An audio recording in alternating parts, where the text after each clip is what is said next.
of yesteryear. On the 6th of Tevet, that's Vav Tevet, marks the Hilula of a great Iraqi rabbi. His name was Rabbi Sasson Sanduch Z'tl, one of the great rabbis of Iraq during the 1700s and early 1800s, respectively. I believe he actually passed away on the 1st of January in English, 1830, nearly about 200 years ago from the time of recording. Now, it's interesting. I think he came from a great family, rabbinic auspices in of itself. His father's name was Rabbi Mordechai, I believe, and his mother's name was Rabbanit Barucha, if I'm not mistaken. So he was born in the year 1747 in Baghdad, and he, I believe, had the nickname called the Agami, if I'm not mistaken. This was language, let's just use, in Farsi, his nickname was in. Why was this? I believe it was given to him after he healed the son of one of the Arab ministers of Baghdad, it had been reported over.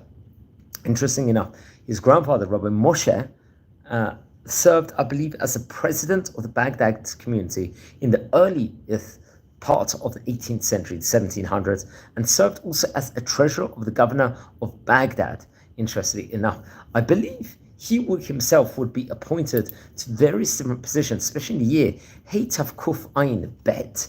This would have been, I think, possibly around the early 1800s in itself. He was appointed in a very, very prestigious position in Baghdad.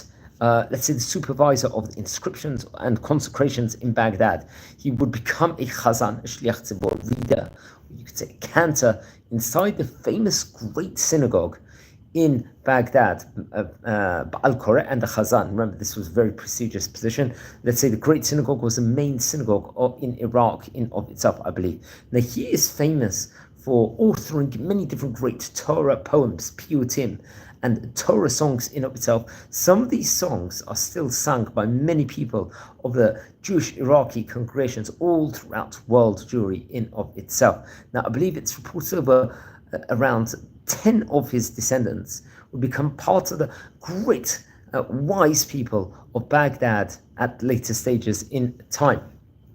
And it's actually interesting. I think his daughter got married to Eved Azir ben David ben Eliyahu, and I think it's reported over, actually, they waited many years to have children, this was, and they gave birth to a son after being barren many years. And it's actually reported over that a famous legend that is associated with the birth of the son. He called, I think, the name of the son David Chai, if I'm not mistaken. This was, I think, well documented in myself. I think his grandson David Chai, Hamlamed Moalam, would actually, he happened to be a great rabbi. He was engaged in teaching and taught in various different Talmud Torahs in of itself, and I think was born in the year 1826. He would pass away in the 1898. I would recommend everyone to research about his descendants. Very, very great people in of itself. We mentioned he had many great descendants. Now, he passed away on the 6th of Tevet, and he was buried in Baghdad. So that would have been, so he lived approximately, because he was born in 1747, passed away in 1830, he lived approximately 83 years of age. Now, he left some great Torah works in of itself, which we should point out. Remember, at that point in time, there was many great books coming from Iraq, and one of the books was called, I think, the Kol Sasson, if I'm not mistaken, of Rabbi Sasson Mordechai Moshe in of itself, which I recommend everyone to look into. There was a Davar Be'ito, which was Sefer on the way, let's say, of Avodat Hashem, of serving Hashem.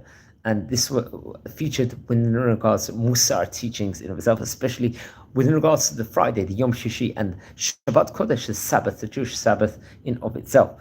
And I think this was connected also to Rabbi Ezra Batzri at a later stage in time. Rabbi Ezra was a very, very great rabbi, head of Jewish court and author of many great books. Then there was the Mizmor Asaf, which was various different Jewish laws, Torah laws, on prayer, tefillah, drushim, and piyutim. Remember, he was an expert piyut. Then the Davar Be'ito, which was also, once again, Jewish laws, dinim, drushim, piyutim, to do with regards to the Jewish calendar festivals in itself, Shabbat, Rosh Chodesh, and the various different Chagim. Then the Imrei Sasson, which is Sefer on Musa, with regards to ethical teachings, Midot teachings. Then the Tehillah LeDavid, which is Perush, explanation on the Perek, Kuf Mem Hey of Tehillim, 145 of Tehillim, according to the lens of the Kabbalah in itself, and features also sermons and poetry also. Then the Merapeh LeNefesh Ilana Dachaye. This was on the mitzvot of the Torah through the lens of Kabbalah once again.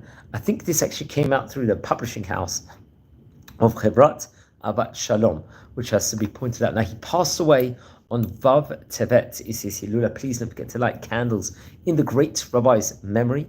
He passed away about 194 years ago from the time of recording, nearly 200 years ago. He was one of the great rabbis of his time. And friends, we've covered already in the series nearly 600 great rabbis, probably about 60, 70 rabbis that actually came from Iraq of yesteryear. We're a community here. We love learning about the great rabbanim and celebrating their life, especially at the time of the Hilula.